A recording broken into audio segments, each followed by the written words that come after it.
Bienvenidos al estudio de la Palabra de Dios. Qué alegría llegar a sus hogares. Cuando Dios decide crear al hombre, le concede el más grande regalo, la vida. Vivir es un privilegio divino, pues solo Él es la fuente de vida. Nadie decide darse vida a sí mismo. La gran realidad es que no se nos preguntó si queríamos vivir o no porque no existíamos. La vida es dada al hombre para que sea feliz. Así que este maravilloso don se nos da para que lo administremos. Cada ser humano decide qué hacer con ese precioso don, pero llegará un momento en que Dios nos pedirá cuenta del uso que le damos a la vida. Cada ser humano, lo crea o no, lo acepte o no, tendrá que presentarse ante el tribunal divino y dar cuenta de cómo administró la vida. Por eso la invitación es a que vivamos con alegría, vivamos haciendo el bien, vivamos con responsabilidad. A veces la humanidad confunde libertad, que es vivir con responsabilidad, tomando decisiones importantes y respetando la libertad de los demás, con libertinaje, que es creer que podemos hacer lo que queremos sin importar a quién afectemos. Estudiaremos esta gran realidad espiritual para enfrentar sin temor el juicio divino. Hablemos de la importancia del juicio. ¿Qué juzgará Dios? Esta realidad se presenta claramente en el mismo libro de Eclesiastés, capítulo 12, versículo 14. Porque Dios traerá toda obra a juicio, incluyendo toda cosa oculta, buena o mala. Aquellas cosas que nadie sabe de nosotros, Dios las conoce y en el día del juicio tendremos que hacerles frente. Ahora, ¿cuántos comparecerán ante el juicio? Según a los Corintios 5:10, el apóstol sigue diciéndonos, porque todos debemos comparecer ante el tribunal de Cristo para que cada uno reciba según lo que haya hecho cuando estuvo en el cuerpo, sea bueno o malo. Es una realidad que la gente desea ignorar, pero ricos, pobres, catedráticos o ignorantes, creyentes o ateos, cristianos o de otras religiones, hombre o mujer, joven o adulto, todos tenemos que dar cuenta al Señor. Por eso te invito a que leas atentamente Romanos capítulo 12, el verso 10. Pero tú, ¿por qué juzgas a tu hermano? ¿O por qué menosprecias a tu hermano? Porque todos hemos de comparecer ante el tribunal de Cristo. Hablemos un poquitico de cómo se desarrolla el juicio. Entonces, ¿quién es el juez? Recordemos lo que escribió el apóstol Pablo en Romanos 2:16. El día en que conforme a mi evangelio Dios juzgará por Jesucristo. El juez es Dios, el eterno, quien conoce la vida y nos concede a nosotros el don de la vida. En el libro de Daniel se describe la corte celestial. Veamos el tribunal en Daniel capítulo 7 versículos 9 y 10.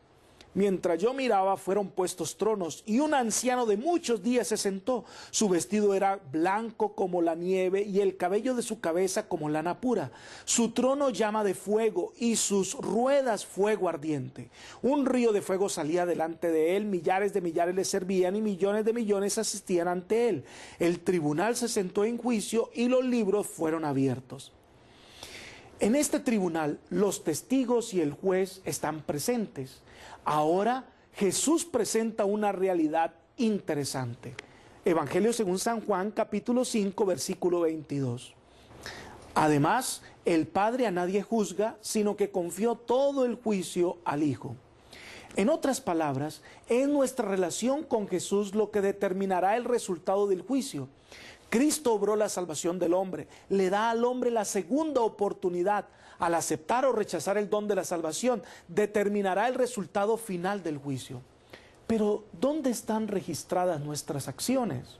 Vayamos a Apocalipsis, capítulo 20, versículo 12. Y vi también los muertos, grandes y pequeños, de pie ante el trono. Los libros fueron abiertos, y otro libro fue abierto, el libro de la vida.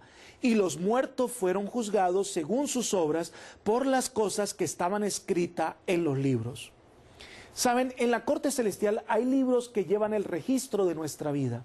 La Biblia menciona varios libros. Por ejemplo, Apocalipsis menciona el libro de la vida. Están los nombres de aquellos que han entregado su vida a Jesús. Y debe existir una especie de libro de la muerte y de los pecados que se sugiere en Jeremías capítulo 2, versículo 22. Aunque te laves con lejía y amontones jabón sobre ti, la mancha de tu pecado sigue ante mí, dice el Eterno. Así que tendremos que enfrentar el registro de nuestras vidas. Nuestros actos dicen realmente quiénes somos. ¿Y quiénes son los testigos en este juicio? Bueno, si abrimos el Evangelio según San Mateo, capítulo 18, versículo 10, Jesús dice: mirad, no menospreciéis a ninguno de estos pequeños, porque os digo que sus ángeles en el cielo ven siempre el rostro de mi Padre Celestial. Los ángeles, los millares de ángeles que están alrededor del trono de Dios son los testigos, testigos de todas las bendiciones que el Señor nos ha otorgado. Los ángeles sirven a Dios y ayudan a los hombres en sus actividades diarias, conocen nuestra vida y saben de nuestras decisiones. Esto los hace testigos fieles. Ahora, en un juicio debe haber un abogado. ¿Quién es el abogado que nos representa? Hablamos del juez, hablamos de los registros y hablamos aún de los testigos. Pero ¿quién es nuestro abogado? Leamos 1 de Juan 1:2. Hijitos míos, esto os escribo para que no pequéis. Pero si alguno hubiera pecado, abogado tenemos ante el Padre, a Jesucristo el justo. Nuestro abogado es Cristo Jesús. Es el único mediador entre Dios y el hombre. Es a través de su sangre como somos perdonados y salvados. Cristo se presenta ante el Padre y toma nuestro lugar y muestra su sacrificio por nosotros para decir que la salvación se consumó por nosotros. Si hemos aceptado su provisión, si hemos entregado nuestra vida a Él, entonces seremos absueltos. Si por el contrario, Cristo no es nuestro Salvador porque no le hemos aceptado, nosotros tenemos que afrontar nuestros pecados y el resultado final será la muerte eterna. Ahora, ¿por qué código seremos juzgados? El apóstol Santiago en su carta en el capítulo 2, versículo 12 nos dice: así hablad y así obrad como los que habéis de ser juzgados por la ley de la libertad. La ley de la libertad. Todo juicio debe estar basado en leyes y códigos. El juicio celestial está basado en la ley de Dios. Pero ¿cómo podemos estar seguros de salir absueltos en el día del juicio? Pues mire, Jesús mismo nos da el consejo en el Evangelio según San Juan, capítulo 5, versículo 24. Os aseguro, el que oye mi palabra y cree al que me envió tiene vida eterna y no será condenado, sino que pasó de muerte a vida. La única manera de obtener la vida es aceptando a Cristo como nuestro Salvador personal y el Señor de nuestra vida. Si hemos confesado nuestro pecado, si hemos confiado en Cristo, si hemos abandonado el pecado por amor al Señor, seremos absueltos en el juicio. Leamos 1 de Juan 1:7 y entendamos lo que allí se nos dice. Pero si andamos en la luz, como Él está en luz, tenemos comunión unos con otros y la sangre de su Hijo Jesús nos limpia de todo pecado. El juicio es una realidad espiritual que no podemos evadir. Lo creas o no, lo aceptes o no, te creas justo o no, todos tendremos que presentarnos ante el tribunal divino y dar cuenta de nuestras acciones. Nuestros secretos son estudiados por el universo eterno. Esta realidad puede llenarnos de temor o puede ser un mensaje de esperanza, porque si entregamos nuestra vida a Jesús, su sangre preciosa se escribirá en nuestro registro perdonado. Pero si rechazamos a Jesús, tendremos que hacer frente a nuestro registro y el pecado permanecerá ante nosotros y la paga del pecado es muerte. Ante esta gran verdad, ¿qué debemos hacer? Primero, creer en Jesús y aceptarlo como mi Salvador personal. El hombre no puede solucionar el problema del pecado por sí mismo, necesita de Jesús. El consejo está en Juan 5:24, ya lo leímos. Os aseguro, el que oye mi palabra y cree al que me envió tiene vida eterna y no será condenado, sino que pasó de muerte a vida.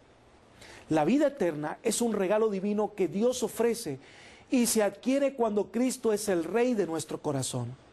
Por eso, te invito a venerar y guardar sus mandamientos también.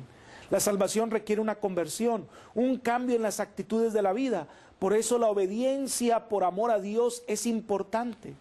Eclesiastés, capítulo 12, versículo 13, el sabio Salomón nos dice: el fin de todo el discurso es este: venera a Dios y guarda sus mandamientos, porque este es todo el deber del hombre. Amar a Dios y obedecerle de corazón. El tema del juicio no debe ser motivo de temor, sino una realidad que el cristiano entiende porque está seguro en Cristo Jesús y que en Él la vida eterna está asegurada. Por eso, en este momento debes hacer este pacto conmigo. Repite: acepto a Jesús como mi abogado. Deseo respetar y obedecer los mandamientos de Dios.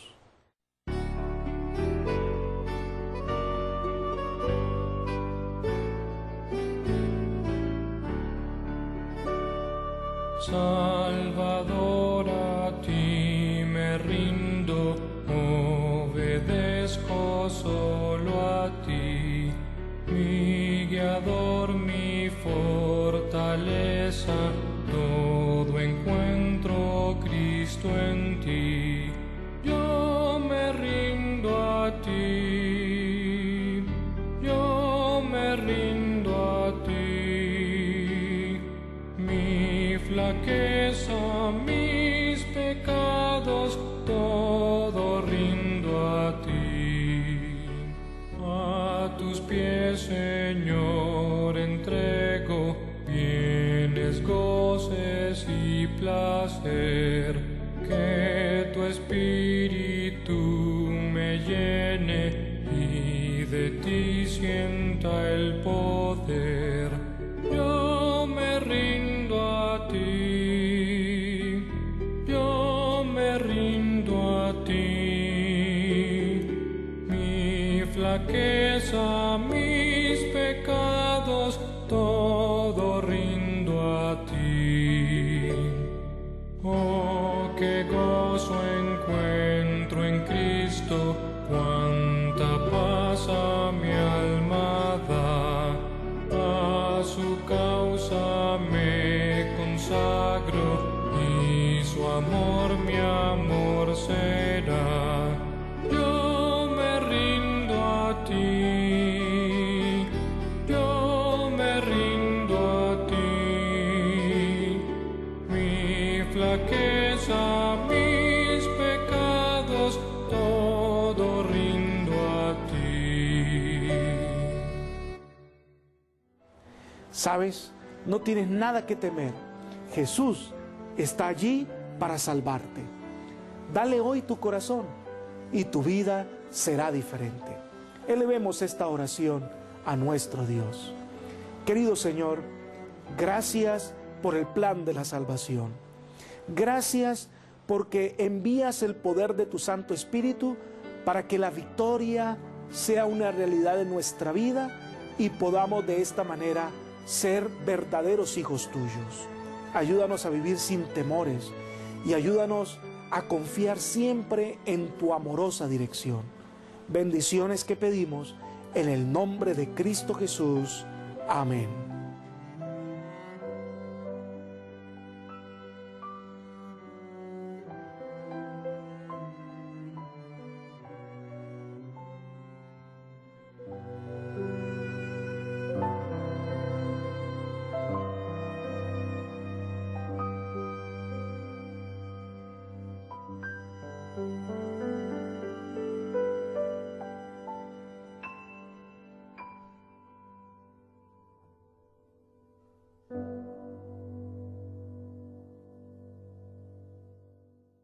Haciendo el bien, vivamos con responsabilidad. A veces la humanidad confunde libertad, que es vivir con responsabilidad, tomando decisiones importantes y respetando la libertad de los demás, con libertinaje, que es creer que podemos hacer lo que queremos sin importar a quién afectemos. Estudiaremos esta gran realidad espiritual para enfrentar sin temor el juicio divino. Hablemos de la... Así que este maravilloso don se nos da para que lo administremos. Cada ser humano decide qué hacer con ese precioso don, pero llegará un momento en que Dios nos pedirá cuenta del uso que le damos a la vida. Cada ser humano, lo crea o no, lo acepte o no, tendrá que presentarse ante el tribunal divino y dar cuenta de cómo administró la vida. Por eso la invitación es a que vivamos con alegría, vivamos la importancia del juicio. ¿Qué juzgará Dios? Esta realidad se presenta claramente en el mismo libro de Eclesiastés, capítulo 12, versículo 14. Porque Dios traerá toda obra a juicio, incluyendo toda cosa oculta, buena o mala. Aquellas cosas que nadie sabe de nosotros, Dios las conoce y en el día del juicio tendremos que hacerles frente. Ahora, ¿cuánto?